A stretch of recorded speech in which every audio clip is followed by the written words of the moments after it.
Hello, silent human greeting. Before we continue with another chapter of this incredible story, don't forget to subscribe to the Silent Human Greeting channel and hit the bell so you don't miss any of our videos and help our content reach more people who also love great stories. The fluorescent lights of Martinez Auto Repair flickered with their usual irregular rhythm, casting uneven shadows across the oil-stained concrete floor. It was 11:47 p.m. on a Thursday in March 2019, and Sarah Martinez was exactly where she had been every night for the past 8 years, underneath a 2004 Ford F-150, her hands black with grease, her back aching from hours in the same cramped position. At 34 years old, Sarah had become invisible. Not literally, of course, but in the way that people who work with their hands often become invisible to a world that values white collars over blue ones. Customers brought their cars to Martinez Auto Repair, dropped their keys on the counter, and rarely bothered to look at the woman who would spend hours fixing the mechanical problems they couldn't be bothered to understand. "Sarah, you still here?" The voice belonged to her younger brother, Miguel, who managed the shop's front office during normal business hours. He stood in the doorway of the garage bay, his concern evident even in the dim lighting. "Just finishing up the transmission on the Henderson truck," Sarah replied,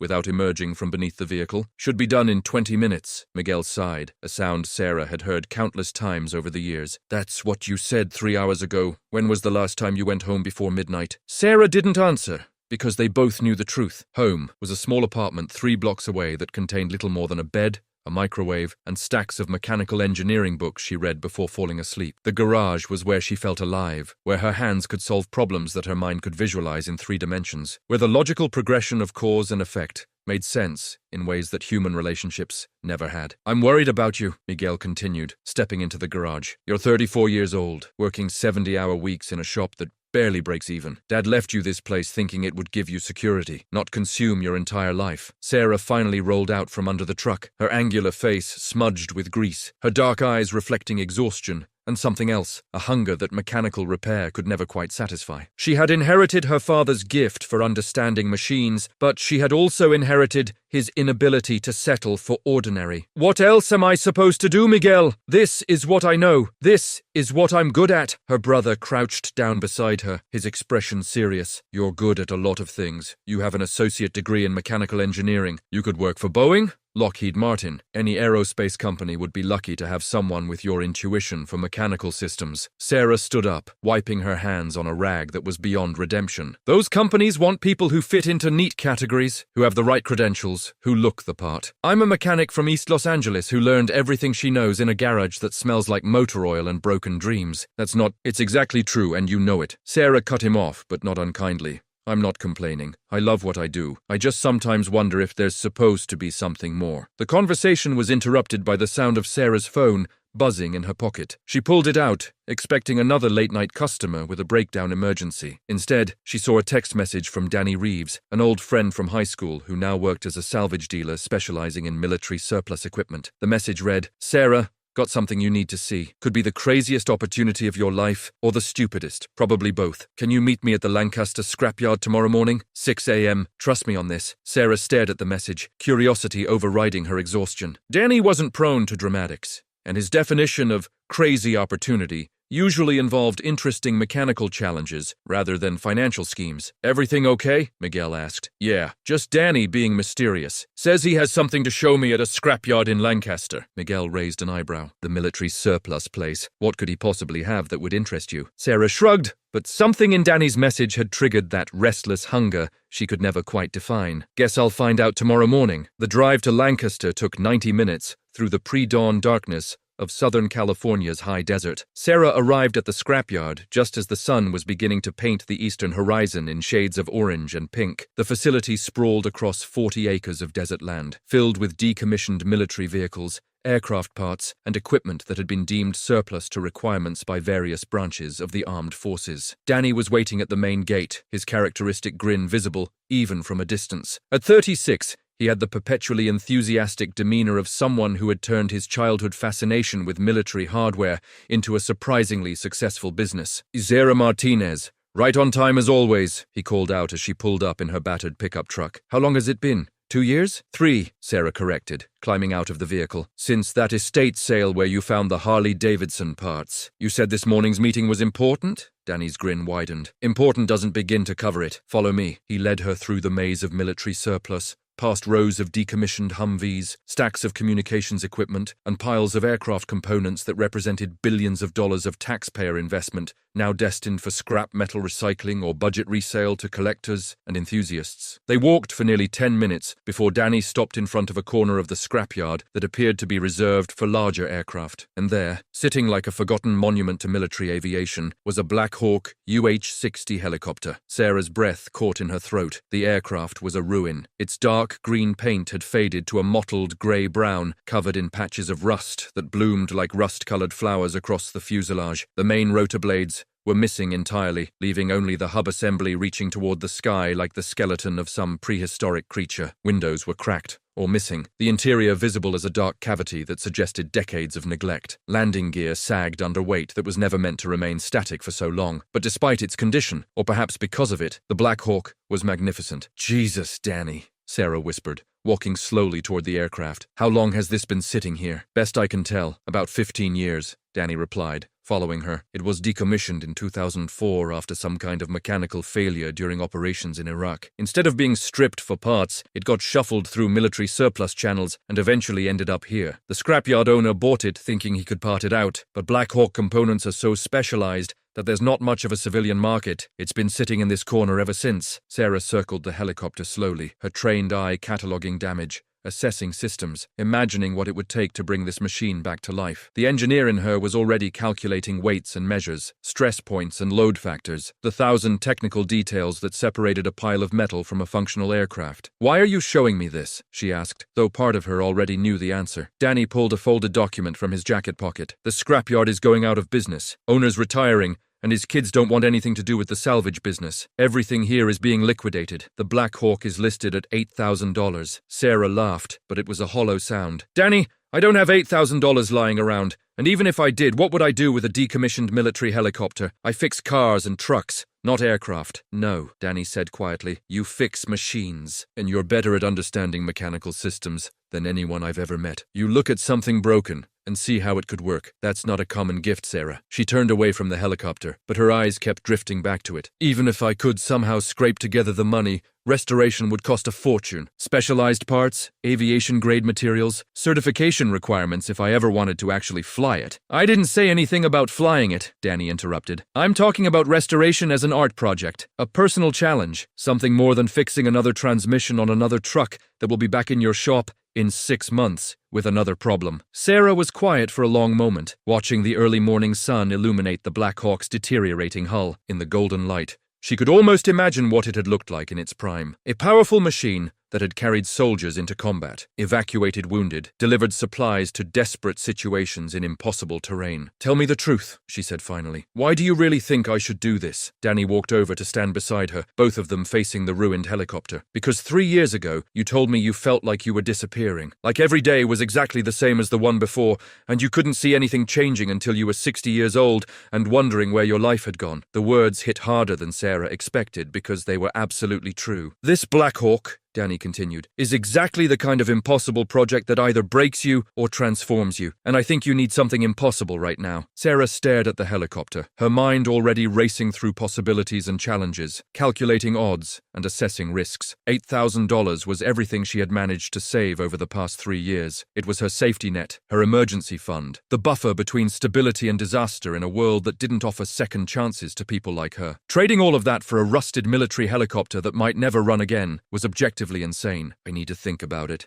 she said. Danny nodded. "Fair enough, but the liquidation sale happens this weekend. If you want it, you need to decide fast." Sarah spent the next 3 days in a state of internal conflict that consumed every waking moment. She researched Black Hawk specifications, reading technical manuals and military documentation until her eyes burned from screen fatigue. She calculated restoration costs, sourced parts suppliers, and studied FAA regulations regarding civilian ownership of military aircraft. The numbers were brutal. Even a modest restoration would cost tens of thousands of dollars beyond the initial purchase price. There was no logical reason to proceed with this insane idea, but logic wasn't the voice keeping Sarah awake at night. On Friday evening, she sat in her apartment with a check for $8,000 already written out, the pen still in her hand. Miguel had called twice that day, asking if she was okay, sensing somehow that his sister was about to do something reckless. Her phone buzzed with a text message. Liquidation sale tomorrow at 9 a.m. Owner needs to know if you're serious about the Black Hawk. Last chance. Danny. Sarah looked around her small apartment. The mechanical engineering textbooks she had read dozens of times, the models of aircraft and machinery that lined her shelves, the photographs of her father in his own garage, teaching a young girl how to read the language of machines. She thought about the next 30 years of her life, fixing transmissions and replacing brake pads, each day blending into the next, until she became just another person who had never taken a risk, never reached for something impossible. Sarah picked up her phone and typed, "I'll be there at 8:30. Tell the owner he has a buyer." She hit send before she could reconsider, her heart pounding as she committed to a decision that everyone would say was insane. The next morning, Sarah Martinez traded everything she had for a rusted Black Hawk UH-60 helicopter that probably would never fly again. She had no idea that inside that pile of corroding metal waited secrets that would change her life in ways she couldn't possibly imagine. The impossible journey was about to begin. 3 weeks after Sarah Martinez became the unlikely owner of a decommissioned Black Hawk helicopter, her garage had transformed from an automotive repair shop into something that resembled an archaeological excavation site. The helicopter had been transported to her property on a flatbed truck, drawing stares and whispered conversations from neighbors who already thought Sarah was eccentric. Now it sat in the expanded workspace she had created by converting the building's storage area, dominating the space like some great metallic beast waiting to be awakened. Miguel stood in the doorway, shaking his head at the scene before him. His sister, covered in rust and grime, was systematically dismantling exterior panels with a precision that suggested she was performing surgery rather than demolition. "You've lost your mind," he said, not for the first time. "Completely, totally lost your mind." Sarah didn't look up from her work. "You mentioned that already, several times, because it bears repeating. Sarah, you spent every penny you had on a helicopter that's been rotting in a desert scrapyard for 15 years. The shop's accounts are barely covering expenses. You're working on this thing until 3 in the morning every night. And for what? So you can have the world's most expensive lawn ornament?" "It's not a lawn ornament," Sarah replied, carefully removing a corroded access panel from the Black Hawk's fuselage. "It's a UH-60 Black Hawk, one of the most sophisticated helicopters ever built. Under all this rust and decay, there's an incredible machine waiting to be restored." Miguel walked closer, his business manager instincts warring with his concern for his sister. "Okay, let's say you're right. Let's say you somehow managed to restore this thing. Then what? You can't legally fly it. You can't sell it for anywhere near what you'll spend on restoration. So, what's the actual plan here?" Sarah set down her tools and finally looked at her brother. Her face was streaked with rust and oil, her eyes showing the exhaustion of someone who had been surviving on 4 hours of sleep per night, but there was also something else in her expression, an intensity Miguel hadn't seen in years. "The plan is to prove I can do something that everyone says is impossible," she said quietly. "The plan is to take something broken and forgotten and give it purpose again. Does that sound crazy? Probably. But Miguel,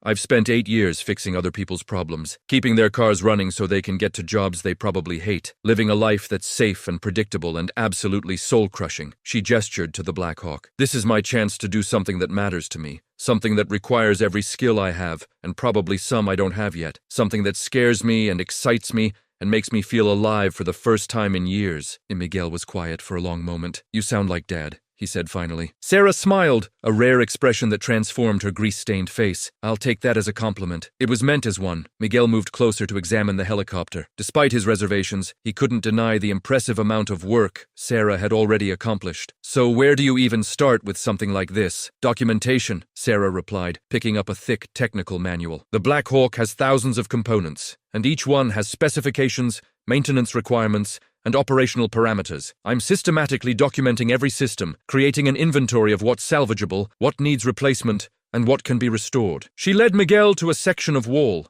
where she had posted dozens of photos, diagrams, and handwritten notes. "This is the power plant system, the engines and transmission. This is the flight control system. This is the hydraulic system. I'm building a complete technical profile of every aspect of this aircraft." Miguel studied the wall of information, impressed despite his skepticism. "How long will this take?" "Years," Sarah admitted. "Maybe 5, maybe 10, but that's okay. This isn't about speed, it's about doing it right." Over the following days, Sarah established a routine that would define her life for the foreseeable future. She worked at the auto repair shop during normal business hours, handling the customer vehicles that kept the business afloat. But from 6 p.m. until the early morning hours, she belonged to the Black Hawk. The initial phase involved stripping away decades of accumulated decay. Sarah removed exterior panels, carefully cataloging each one, despite their corroded condition. She documented every rivet, every seam, every structural element that might provide insight into the aircraft's history and condition. On the 15th night of her restoration project, Sarah was working inside the Black Hawk's main cabin, removing deteriorated seating and equipment mounting brackets. The interior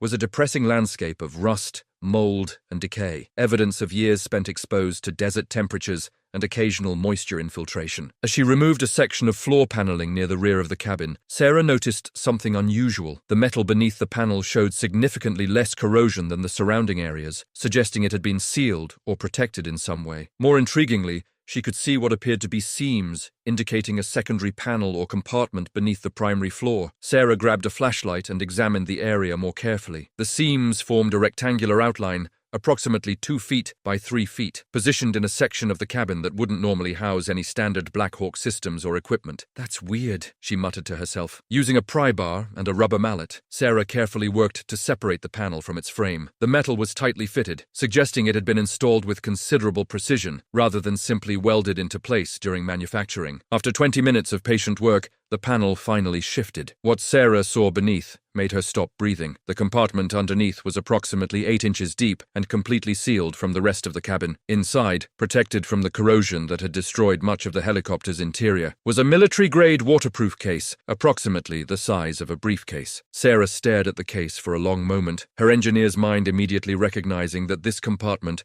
was not part of the Black Hawk's original design. Someone had created a hidden storage space and sealed it with considerable skill and effort. With trembling hands, she carefully extracted the case from its hiding place. It was heavier than she expected, and the military designation stenciled on its surface had long since faded to illegibility. Heavy-duty latches secured the lid, still functional despite years in darkness. Sarah carried the case to her workbench and set it down under her brightest work light. She examined it from every angle, looking for any indication of what it might contain. There were no labels, no identification markings, nothing to indicate what was inside or why someone had gone to such lengths to conceal it. She reached for the latches, then hesitated. Some instinct, perhaps the result of watching too many thriller movies, or perhaps genuine intuition, made her pause. If someone had hidden this case so carefully, there might be good reason for its concealment. Opening it might reveal secrets that were meant to stay hidden. For nearly 5 minutes, Sarah stood with her hands on the latches, weighing curiosity against caution. Then her innate nature as someone who solved problems by understanding their components overcame her hesitation. She opened the case. Inside,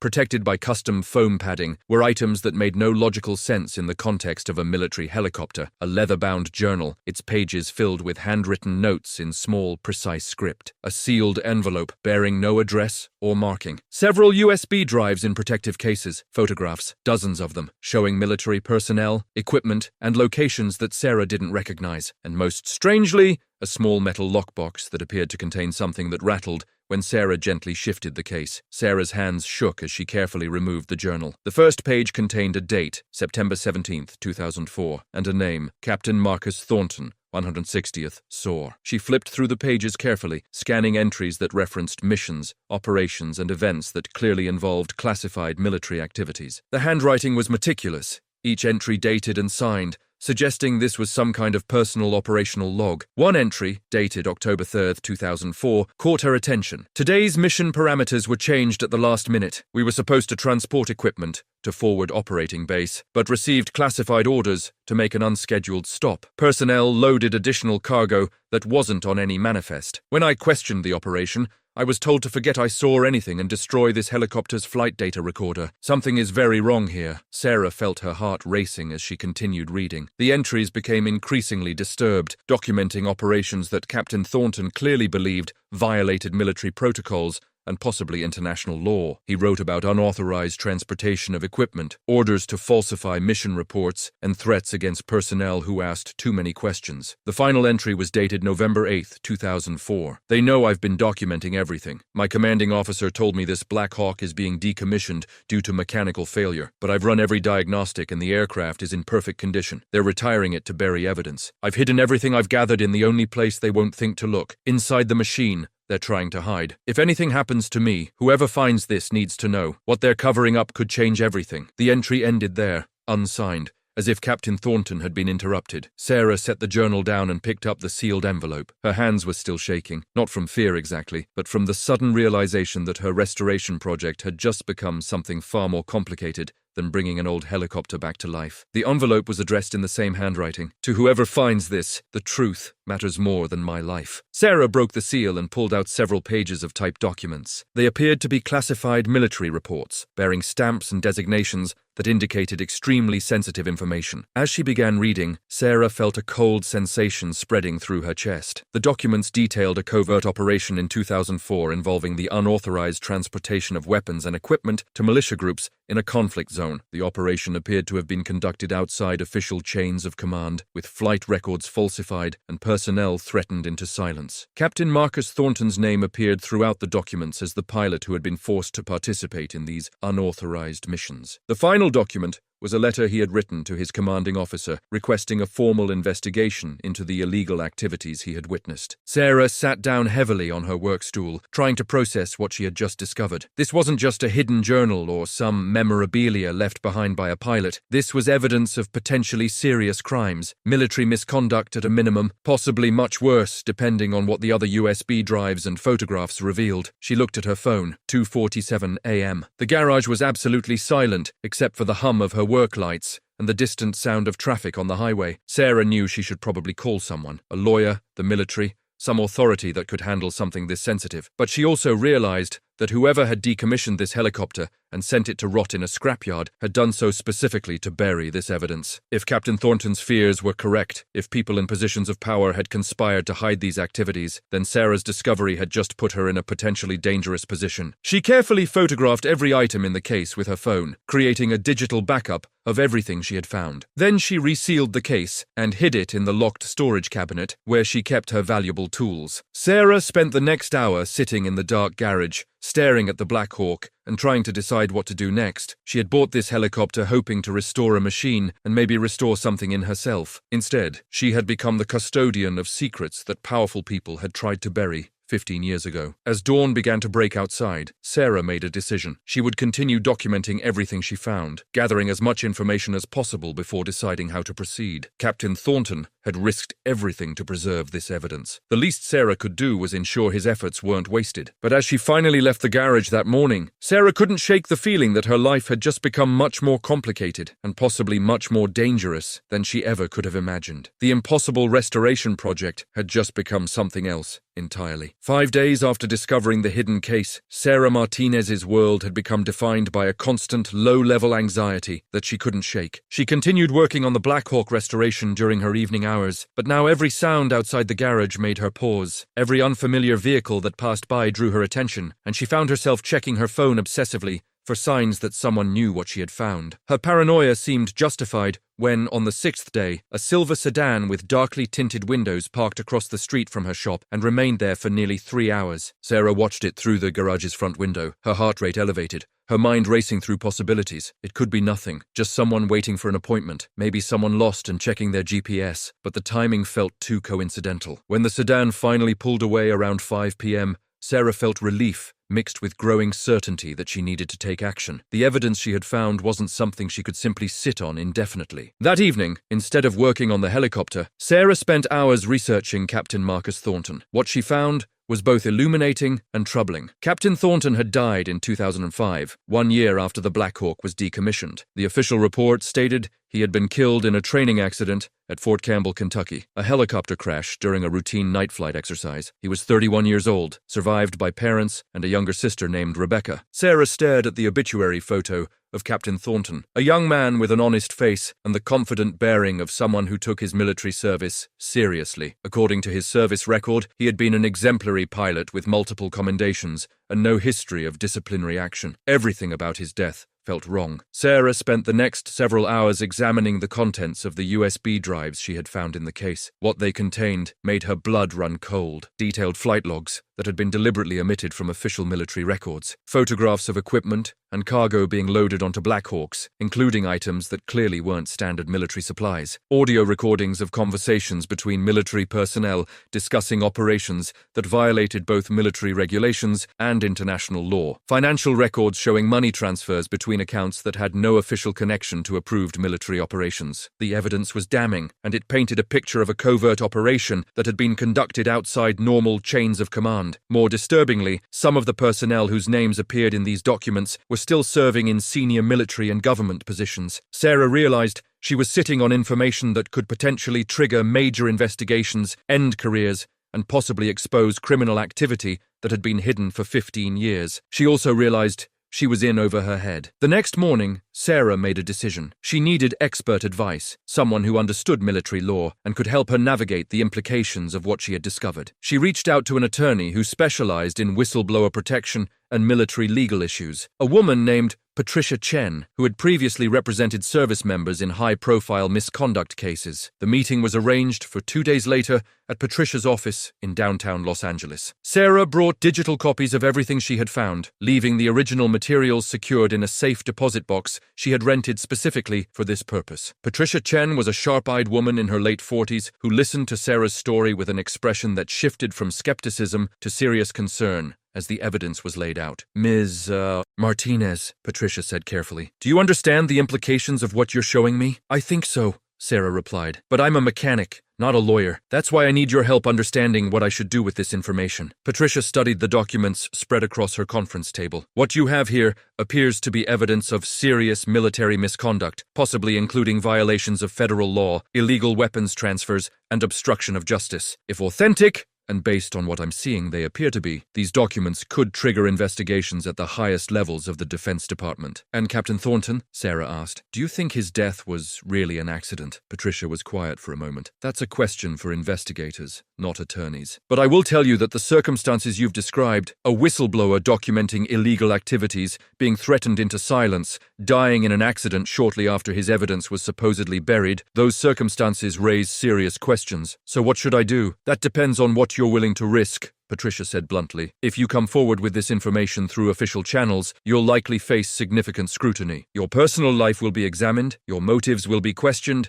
and you'll be caught in the middle of what could become a political and military firestorm. Sarah had expected this answer, but hearing it stated so plainly was still sobering. On the other hand, Patricia continued, if you do nothing, you'll be allowing potentially serious crimes to remain hidden, and you'll be failing to honor Captain Thornton's effort to expose the truth. What would you do? Sarah asked. Patricia smiled grimly. I'd do exactly what you're doing, seeking legal counsel before making any decisions. But Ms. Martinez, I need to be clear about something. Once you set these wheels in motion, there's no stopping them. Your life will change significantly, and not necessarily for the better. Whistleblowers, even those with the best intentions and strongest evidence, often face consequences that most people aren't prepared for. Sarah spent the next hour discussing options with Patricia. They explored various approaches, contacting the Defense Department's Inspector General, reaching out to congressional oversight committees, approaching investigative journalists who specialized in military affairs. Each approach had advantages and risks. As Sarah was preparing to leave, Patricia said something that crystallized Sarah's thinking. Ms. Martinez, there's one question you need to answer for yourself. Why do you care? You bought a helicopter to restore. You could reseal that compartment, never speak of what you found,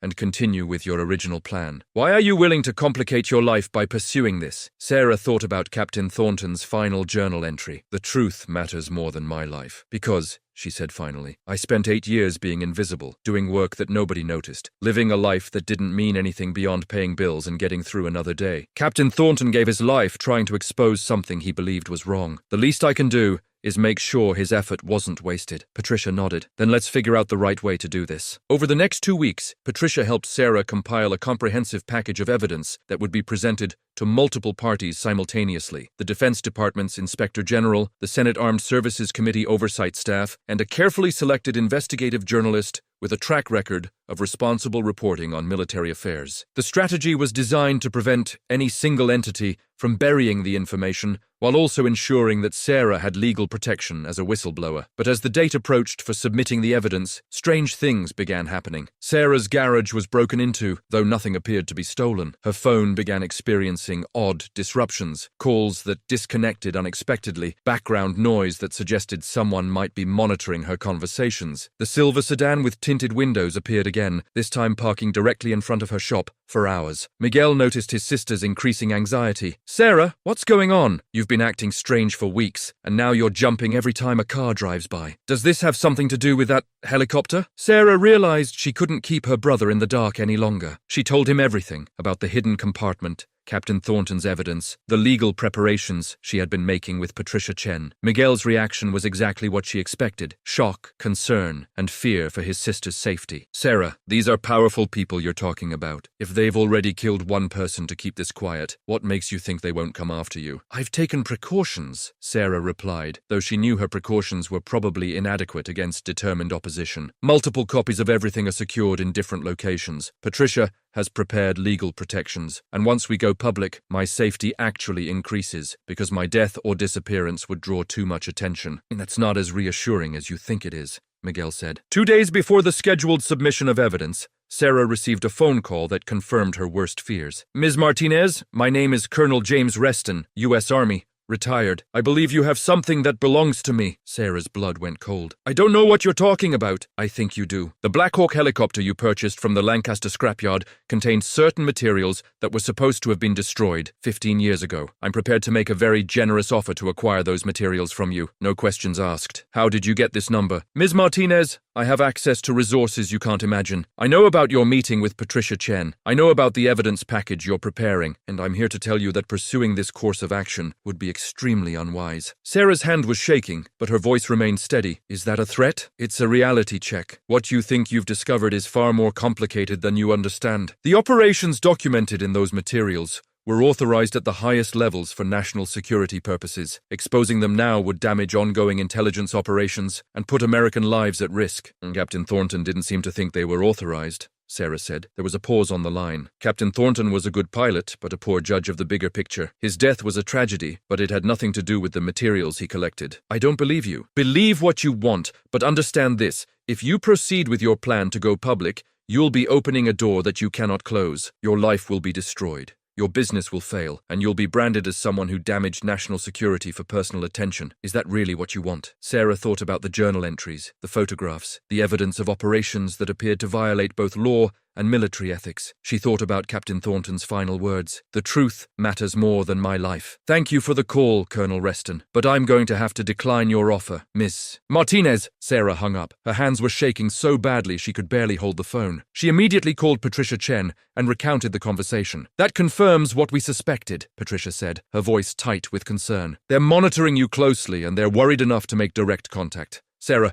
I need to ask you one more time. Are you absolutely certain you want to proceed? Because after that phone call, this just became very real." Sarah looked out the window of her garage at the Black Hawk sitting in the workspace, a machine that had carried secrets for 15 years, waiting for someone to find them and have the courage to act. "I'm certain," she said. "Let's do this." That night, Sarah couldn't sleep. She lay in her bed staring at the ceiling, thinking about Captain Thornton, about the risks she was taking, about the life she had been living before a rusted helicopter changed everything. Around 3 a.m., her phone buzzed with a text message from an unknown number. "Your father built that garage with honest work. Would be a shame if something happened to it." Sarah sat up, her heart pounding. They were escalating from vague threats to specific ones, targeting the thing she cared about most, her father's legacy. She got out of bed, dressed quickly, and drove to the garage. She needed to see the Black Hawk, needed to remind herself why she was doing this. When she arrived, she found Miguel already there, sitting in the office with a baseball bat across his lap. "Couldn't sleep either?" he asked. "Got a threatening text," Sarah replied, showing him her phone. Miguel nodded grimly. "Yeah, me too. They mentioned Mom's address, implied she might receive unwanted attention if we didn't back off." Sarah felt rage replacing fear. "They're going after our family now?" "Looks that way." Miguel stood up, setting the bat aside. "Sarah, I was wrong. I thought you were crazy for buying this helicopter, and I thought you were even crazier for wanting to go public with what you found. But now that they're threatening Mom, now I understand why this matters. These people think they can intimidate anyone, destroy anyone who gets in their way. Someone needs to stand up to them." Sarah felt tears welling up, not from fear but from gratitude that her brother understood. "Miguel, I never wanted to drag you and Mom into this. You didn't drag us anywhere. We're family. We stand together. He walked over to the Black Hawk, studying it in the dim light. You know what Dad used to say? The hardest repairs are the ones that matter most. I think he'd be proud of what you're doing. The next morning, Sarah and Patricia Chen executed their plan. The evidence package was simultaneously delivered to the Defense Department Inspector General, the Senate Armed Services Committee, and James Warren, an investigative journalist for the Washington Tribune who had built a reputation for careful, thoroughly documented reporting on military affairs. The response was immediate and overwhelming. By noon, Sarah's phone was ringing continuously with calls from military officials, congressional staffers, and media outlets who had somehow learned about the evidence submission. Patricia had warned her this would happen and advised her to say nothing to anyone except through official legal channels. The silver sedan with tinted windows disappeared from her street, replaced by what appeared to be federal agents in unmarked vehicles who positioned themselves near her garage. Protection or surveillance, Sarah couldn't tell which. That evening, James Warren called Sarah directly. Ms. Martinez, I've spent the day reviewing the materials you provided. This is significant, potentially one of the most important military misconduct stories in years. But I need to verify everything before we publish. Are you willing to go on the record? Sarah took a deep breath. Yes, but I want to make one thing clear. This isn't about me. This is about Captain Marcus Thornton, who risked everything to document what he believed was wrong, and who died before he could see justice done. I understand, Warren replied. And I promise you, if this story is what it appears to be, Captain Thornton's name will be cleared, and people will know what he sacrificed. Over the next 72 hours, Sarah lived in a surreal state of heightened awareness. Federal investigators arrived at her garage, documenting the hidden compartment and confirming that the evidence had indeed been concealed inside the Black Hawk. They were professional, but gave no indication of what they thought about the case or how their investigation would proceed. Congressional staffers scheduled Sarah for testimony before a closed-door hearing of the Senate Armed Services Committee. Patricia prepared her extensively, warning that the questioning would be intense and potentially hostile from members who had political reasons to protect military leadership. And through it all, Sarah continued working on the Black Hawk restoration. It had become a kind of meditation, a way to stay grounded while her world transformed around her. The helicopter that had started as an impossible dream had become a symbol of something larger, the idea that truth could be found in forgotten places, that justice could emerge from decay and neglect. On the fourth day after submitting the evidence, James Warren called again. Ms. Martinez! We're publishing tomorrow. The Defense Department has confirmed that they're opening a formal investigation into the operations documented in Captain Thornton's materials. Several senior officers have been placed on administrative leave pending the investigation's outcome, and Captain Thornton's death is being re-examined by military criminal investigators. Sarah felt her legs go weak. So it's real. Everything he documented was real. It's real, Warren confirmed. And Ms. Martinez, you did the right thing. A lot of people are going to try to make you regret this decision, but history will remember you as someone who stood up when it mattered. That night, Sarah sat in her garage with Miguel, both of them staring at the Black Hawk in silence. You know your life is never going to be the same, right? Miguel said finally. I know. Was it worth it? Sarah thought about Captain Thornton's journal, about his final entry, about the 15 years his evidence had waited in darkness for someone to find it and care enough to act. Yes, she said. It was worth it. The Washington Tribune's story broke the next morning with the headline, Hidden Evidence in Decommissioned Helicopter Reveals Alleged Military Misconduct. Sarah Martinez's name was suddenly everywhere. The restoration of an impossible machine had led to the exposure of an impossible truth. And the mechanic who everyone said was crazy had proven that sometimes the impossible is exactly what needs to be done. Hello, silent human greeting. Before we continue with another chapter of this incredible story, don't forget to subscribe to the Silent Human Greeting channel and hit the bell so you don't miss any of our videos and help our content reach more people who also love great stories. 6 months after the Washington Tribune published its explosive investigation, Sarah Martinez stood before the Senate Armed Services Committee in a packed hearing room on Capitol Hill. Television cameras lined the walls. Journalists filled every available seat, and the weight of national attention pressed down on her shoulders like a physical force. Senator Catherine Morrison, chairwoman of the committee, leaned forward at the elevated bench, where committee members sat in judgment. Ms. Martinez, you've become something of a national figure since you came forward with the evidence found in that Black Hawk helicopter. How do you respond to critics who say you've damaged national security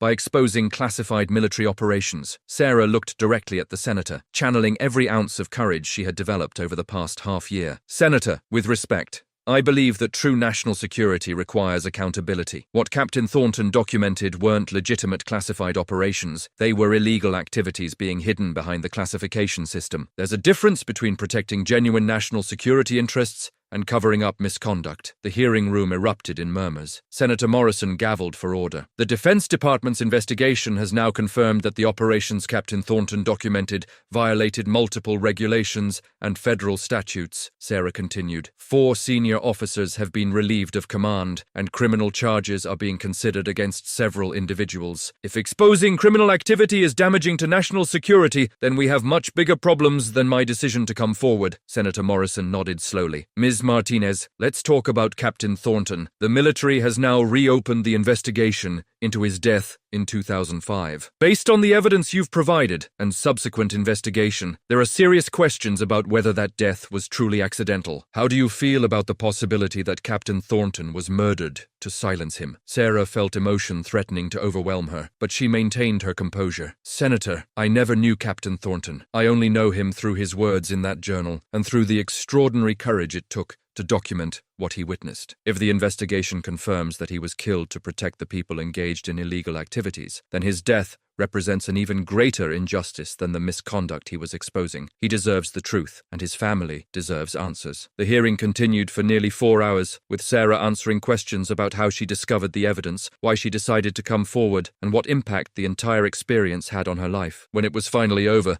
Patricia Chen met her outside the hearing room, where reporters swarmed with questions and camera flashes created a strobe light effect that was almost overwhelming. You did great in there, Patricia said, guiding Sarah through the crowd toward a waiting car. Honest, direct, and compelling. You've become a very effective advocate for transparency and accountability. I never wanted to be an advocate, Sarah replied, exhausted. I just wanted to restore a helicopter. Patricia smiled. Well, you've done that too. Have you seen the latest news from Los Angeles? Sarah shook her head. The past 6 months had been so consumed with investigations, legal proceedings, and media attention that she had barely had time to think about the Black Hawk itself. Miguel sent me updates, Patricia said, pulling out her tablet. While you've been dealing with all of this, your brother has been managing something remarkable back home. She showed Sarah a series of photographs that made her breath catch. The Black Hawk sat in her garage, but it was transformed. The rust had been painstakingly removed, revealing the original metal beneath. Damaged panels had been replaced or repaired. The main rotor hub